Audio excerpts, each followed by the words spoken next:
மாண்பு உறுப்பினர் ஏஜி வெங்கடாச்சலம்.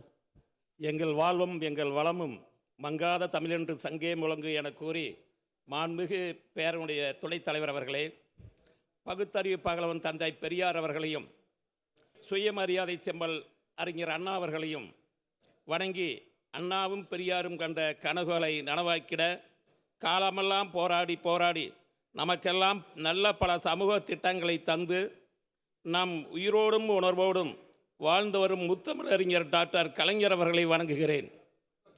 பெரியாரும் அண்ணாவையும் கலைஞரும் நமது வாழ்வில் விளக்கேற்றி சென்ற நிலையில் அவரின் கொள்கை வாரிசாம் நமது தமிழ்நாடு முதலமைச்சர் அவர்கள் மக்களை தேடி மருத்துவம், பள்ளி குழந்தைகளுக்கு காலை சிற்றுண்டி, மகளிர் விடியல் பயணம், கலைஞர் உரிமை தொகை, நான் முதல்வன் திட்டம், தோழி விடுதி என ஒரு குடும்பத்தில் அனைவருக்காகவும் உழைக்கும் தந்தை போல் திட்டங்கள் பல தந்து தமிழ் மொழியும் தமிழ் மக்களும் கல்வியும் உயிர் மூச்சென கூறி எல்லோருக்கும் எல்லாம் என்னும் திராவிட மாடல் வைரத்தை பட்டை தீட்டி இந்த மாநிலம் மட்டுமல்லாது இந்த நாட்டிலுள்ள முதல்வர்களுக்கெல்லாம் முதன்மையானவராய் முன்னோடியாய் திகழும் நமது தமிழ்நாடு முதலமைச்சர் அவர்களை வணங்குகிறேன்.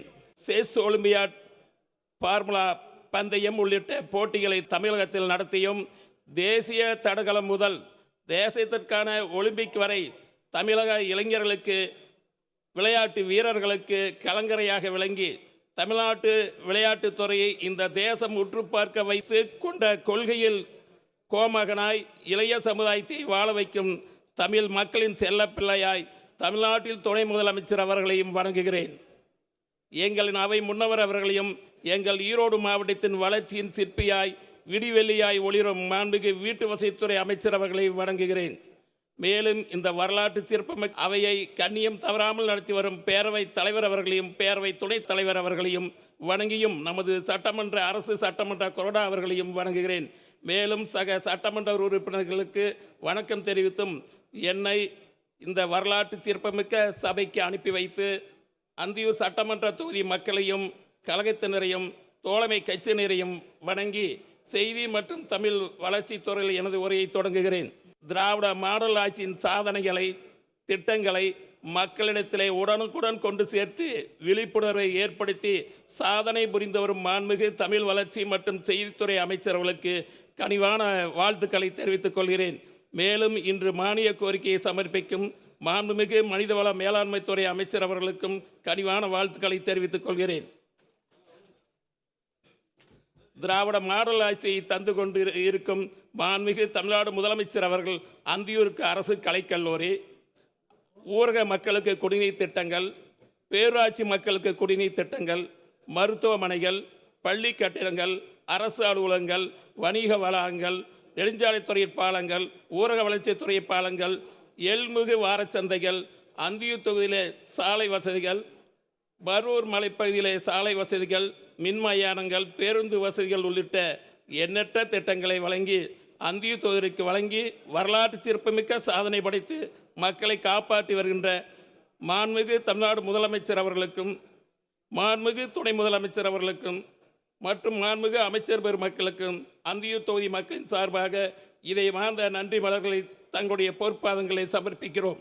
அந்தியூர் சட்டமன்ற தொகுதியில் உள்ள அருள்மிகு ஸ்ரீ பத்ரகாளியம்மன் திருக்கோவில், அருள்மிகு செல்லீஸ்வர வகைரா திருக்கோவில் மற்றும் எண்ணமங்கலம் அருள்மிகு சிறு சிலம்பூரம்மன் திருக்கோவில் மற்றும் பெருந்தலையூர் அருள்மிகு மகளீஸ்வரன் திருக்கோவில் மற்றும் பெருந்தலையூர் அருள்மிகு பெருமாள் கோவில், சவண்டப்பூர் அருள்மிகு செல்லியாண்டம்மன் திருக்கோவில் ஆகிய திருக்கோவில்களுக்கு அத்தியாவசியமான பணிகளை செய்து விரைவில் குடமுழுக்கு விழா நடத்திட வேண்டும் என மாண்புமிகு அமைச்சர் அவர்களை தங்களின் வாயிலாக கேட்டுக்கொள்கிறேன்.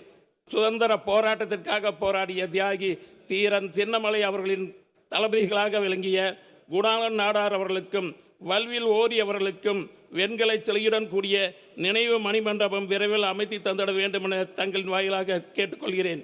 மேலும் அந்தியூருக்கு அரசு மருத்துவமனை, காவல் நிலையம், பேரூராட்சி அலுவலகம், அரசு ஆண்கள் மேல்நிலைப்பள்ளி, அரசு பெண்கள் மேல்நிலைப்பள்ளி ஆகியவற்றுக்கு இடம் கொடுத்த அந்தியூரின் கொடைவள்ளல் அந்தியூர் பேரூராட்சியின் முதல் பேரூராட்சி தலைவராக விளங்கிய அமரர் வேளாதிம்பிள்ளை அவர்களுக்கு அந்தியூர் பேரூராட்சி அலுவலகத்தில் வெண்கலை சிலை அமைக்க அனுமதி வழங்க வேண்டும் என கேட்டுக்கொள்கிறேன். அந்தியூரில் நீதிமன்ற கட்டிடம் கட்டுவதற்கு நிலம் ஒதுக்கீடு செய்து முடிவுற்ற நிலையில் விரைவில் நீதிமன்றம் கட்டி தந்திட வேண்டுகிறேன். மேலும் அந்தியூர் தொகுதியில் கோபி பொளவக்காளிபாளையத்திலும் அந்தியூரிலும் இடம் ஒதுக்கீடு செய்யப்பட்டுள்ள நிலையில் தீயணைப்பு நிலையம் விரைவில் அமைதி தந்திட வேண்டும் என தங்களின் வாயிலாக கேட்டுக்கொள்கிறேன். மாண்புமிகு பேரவையினுடைய துணைத் தலைவர் அவர்களே, அந்தியூர் சட்டமன்ற தொகுதி மக்களின் நீண்டகால கனவு மானாவாரி விவசாய பூமிகளுக்கு பாசன திட்டம் தேவை என்பதே ஆகும். தொகுதியின் கிழக்கிலே காவிரி ஆறு, மேற்கிலே பவானி ஆறு ஓடினாலும் இன்று வரை அந்தியூர் தொகுதியுடைய பெரும்பான்மை விவசாயிகள் மானாவாரி விவசாயம் செய்து வருகிறார்கள். அந்தியூர் தொகுதியின் பாசன திட்டத்திற்காக பவானி ஆற்றின் உபரி நீரை பம்பிங் முறையில் அந்தியூர் அம்மாவேட்டை ஒன்றியங்களில் உள்ள ஏரிகள் நிரப்படும் திட்டத்திற்காக ஆய்வறிக்கை தயார் செய்திட நிதி கோரி கோப்புகள் நிதித்துறையில் உள்ள நிலையில் மாண்புமிகு முதலமைச்சர் அவர்கள் இத்திட்டத்திற்கு நிதி ஒதுக்கீடு வழங்கி ஆய்வறிக்கை தயார் செய்து முழுமையாக இத்திட்டத்தை நிறைவேற்றி தந்திட வேண்டும் என அந்தியூர் விவசாய பெருமக்களின் உணர்வுகளையும் எண்ணங்களையும் தங்களிடம் சமர்ப்பிக்கிறேன். மேலும் இதேபோல் பர்வூர் மலைப்பகுதியில் இருந்து மழைக்காலத்தில் வருகின்ற காட்டாற்று வெள்ளம் அந்தியூர் அம்மாவேட்டை குளத்தூர் கோவிந்தப்பாடி வழியாக மேட்டூர் அணைக்கு பெரு வெள்ளமாக செல்லும் தோடிமடுவு பள்ளத்தில் தடுப்பணைகள் அமைத்து பொதுப்பணித்துறை வாய்க்கால்கள் மற்றும் பம்பிங் மூலம் நிறைவேற்ற கோரிய நிலையில் வனத்துறை பொதுப்பணித்துறை இரு துறைகளால் காலதாமதத்தை தடுத்திட வனத்துறையின் மூலம் மற்றும் தோடிமடுவு பள்ளத்தில் தடுப்பணைகள் அமைப்பதன் மூலம் அந்தந்த பகுதியில் உள்ள வனவிலங்குகளுக்கு நீராதாரத்தை ஏற்படுத்துவதுடன் வனப்பகுதியை ஒட்டியுள்ள அகழிகள் மூலம் அனைத்து பகுதியில் உள்ள வனவிலங்குகளுக்கு நீராதாரத்தை ஏற்படுத்த முடியும். இதன் மூலம் வனவிலங்குகள் மனித மோதல்கள் ஏற்படாது, உயிரிழப்புகள் தடுக்கப்படும். மேலும் அகழிகள் மூலம் நீரை கொண்டு செல்வதால் எல்லைகளில் உள்ள விவசாய நிலங்களில் நிலத்தடி நீர்மட்டம் உயரும். மேலும் காற்றாற்று வெள்ளம் பெருக்கெடுத்து வரும் பொழுது அருகிலுள்ள ஏரிகளும் நிரம்பும் என வனவிலங்குகளின் விவசாயிகள் முழுமையாக பயனடைவார்கள். ஆகவே வனத்துறையின் மூலம் தோடிமடுவு பண்ட வனப்பகுதிக்குள் பெரிய அளவிலே தடுப்பணைகள் அமைத்து தந்திட வேண்டும் என கேட்டுக்கொள்கிறேன்.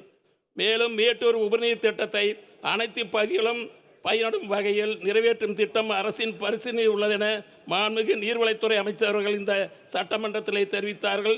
அந்த சூழ்நிலை வரும்பொழுது இத்திட்டத்தையும் அந்தியூர் அம்மாவேட்டை விவசாயிகள் நூற்றாண்டு கால கோரிக்கையாக இதை அந்தியூர் பகுதியும் சேர்த்து நிறைவேற்றி தந்திட வேண்டும் என கேட்டுக்கொள்கிறேன். மாண்புமிகு பேரவைத் தலைவர் அவர்களே, அந்தியூர் சட்டமன்ற தொகுதியின் 32 கிராம ஊராட்சிகளில் 17 கிராம ஊராட்சிகளுக்கு குடிநீர் திட்டத்திற்காக முதற்கட்ட நிதியினை வழங்கியமைக்கு நன்றியினை தெரிவித்துக் கொண்டு மீதியுள்ள 2ஆம் கட்ட நிதியினை தந்திட உத்தரவு வழங்கி 32 கிராம ஊராட்சிகளுக்கும் குடிநீர் வசதி செய்து தந்திட வேண்டுகிறேன். மேலும் பேரூராட்சி துறையின் மூலம் வாணிப்புத்தூர் பேரூராட்சிக்கு புதிய குடிநீர் திட்டத்தை நிறைவேற்றி தந்திட வேண்டும் என வேண்டுகிறேன். மாண்புமிகு பேரவைத் தலைவர் அவர்களே, பவானி ஆற்றின் கரையில் அமைந்துள்ள கோபி ஊராட்சி ஒன்றியத்தினுடைய அம்மாபாளையம் கருளாடுபுதூர் பகுதிகளுக்கு இடையே அவசர கால மாரடைப்பு நோயாளிகளும் கர்ப்பிணி பெண்களும் மற்றும் பள்ளி குழந்தைகளும் ஆபத்தான முறையில் பரிசல் ஆற்றை கடப்பதை தடுத்திட அம்மாபாளையம் கருளாடுபுதூரிடையே உயர்மட்ட பாலத்தை ஊரக வளர்ச்சித்துறை மூலம் அமைத்திட திட்ட மதிப்பீடுகள் தயார் செய்யும் நிலையில் விரைவில் இப்பாலம் கட்டும் திட்டத்தை தொடங்கி வைக்க வேண்டுகிறேன். மேலும் பொதுப்பணித்துறையால் பவானி ஆற்றின் குறுக்கே பங்களாபுதூர் கோபி செல்லும் வழியில் ஆங்கிலேயர் காலத்து இரும்பு பாலத்திற்கு பதிலாக புதிய பாலம் கட்ட அனைத்து பணிகளும் முடிவுற்ற நிலையில் அத்தானி சக்தி சாலையில் உள்ள நாராயண கொம்பு பள்ளத்தின் பழைய குறுகலான பாலத்தையும் கட்ட அனைத்து பணிகளும் முடிவுற்ற நிலையில் நிதி ஒதுக்கீட்டு பட்டியலில் உள்ள இந்த இரு பாலங்களையும் இந்த நிதியாண்டிலே கட்டித்தர வேண்டும் என கேட்டுக்கொள்கிறேன். மேலும் அந்தியூர் செம்பிலிச்சாம்பாளையத்தின் ஊரின் முன்புறம் உள்ள 4 ரோடு சந்திப்பு இடத்திலும் ரவுண்டானா அமைத்தும் மற்றும் அதே போன்று பவானி கையாட்டி பிரிவில் 3 ரோடு சந்திப்பிலும் ரவுண்டானா அமைத்து அந்த பகுதியில் ஏற்படுகின்ற விபத்துக்களை தடுத்திட ரவுண்டானாக்கள் அமைத்து தந்திட வேண்டும் என கேட்டுக்கொள்கிறேன். அந்தியூர் அரசு ஆண்கள் மேல்நிலைப் பள்ளியில் தற்காலிகமாக இயங்கி வரும் அந்தியூர் அரசு கலைக்கல்லூரிக்கு புதிய கட்டிடம் கட்டித்தர வேண்டுகிறேன். மாண்புமிகு பேரவைத் தலைவர் அவர்களே, அந்தியூர் தொழில் வசிக்கும் பண்டி போயர் கொண்டாரெட்டி இன மக்கள் பழங்குடியினர் பிரிவில் இருந்தாலும் நடைமுறையில் இந்த இரு இன மக்களுக்கும் ஜாதி சான்று ஈரோடு மாவட்டத்தில் வழங்கப்படுவதில்லை. பண்டி போயர் மற்றும் கொண்டாரெட்டி இன மக்களுக்கு ஜாதி சான்றிதழ் வழங்கிட வழிகாட்டு நெறிமுறைகளை வெளியிட்டு உடனடியாக அவர்களுக்கு ஜாதி சான்றிதழ் வழங்கிட வேண்டும் என கேட்டுக்கொள்கிறேன். ஈரோடு மாவட்டத்தில் உள்ள அந்தியூர், பர்கூர், தாளவாடி மலைப்பகுதியில் வாழும் மலையாள இன மக்கள் பொது பிரிவினராகவே கருதப்படுகின்றார்கள். அவருக்கு பழங்குடியினர் சான்று வழங்கப்படுவதில்லை. ஆனால் சேலம் மாவட்டத்தில் வழங்கப்படுகிறது. கடந்த 2019ஆம் ஆண்டு ஒன்றிய அரசிற்கு அனுப்பி வைக்கப்பட்ட அந்த ஃபைல் இன்னும் நிலவிலே இருக்கிறது. அதனால் மாண்புமிகு முதலமைச்சர் அவர்கள் இதற்கு குரல் கொடுத்து கண்டிப்பாக அந்த மலையாள இன மக்களுக்கு ஜாதி சான்றிதழ் வழங்கிட வேண்டும் என கேட்டுக்கொள்கிறேன். அந்தியூர் தொகுதியின் சுமார் 80 ஆண்டுகளுக்கு முன்னர் வழங்கப்பட்ட விவசாயம் செய்து வருவரிடம் 3 தலைமுறைக்கு மேலாக குடியிருந்து வரும் நத்தம், கரடு புறம்போக்கு, அனாதி இனம் மற்றும் நத்தம், நிறுத்தம் போன்ற வகையினங்களுக்கு வீடு கட்டி வசித்து வரும் மக்களுக்கு விரைவாக எளிய முறையில் அனைவருக்கும் பட்டா வழங்கிட வேண்டுமென அன்புடன் கேட்டுக்கொள்கிறேன். மாண்புமிகு பேரவைத் தலைவர் அவர்களே, எனக்கு வாய்ப்பினை வழங்கிய மாண்புமிகு பேரவைத் தலைவர்களுக்கும், மாண்புமிகு தமிழக முதல்வர்களுக்கும், மாண்புமிகு துணை முதலமைச்சர்களுக்கும் இதயமார்ந்த நன்றியினையும் வாழ்த்தினையும் சொல்லி, போராடுவோம், வெற்றி பெறுவோம், வெல்வோம் 200, படைப்போம் வரலாறு. வாய்ப்புக்கு நன்றி கூறி இத்துடன் என்னுடைய தொகுதி பிரச்சனைகளை தங்களிடம் அளிக்கிறேன். தாங்கள் அதை நான் பேசி கருதி பதிவு செய்து கொள்ள வேண்டும் என அன்புடன் கேட்டுக்கொள்கிறேன்.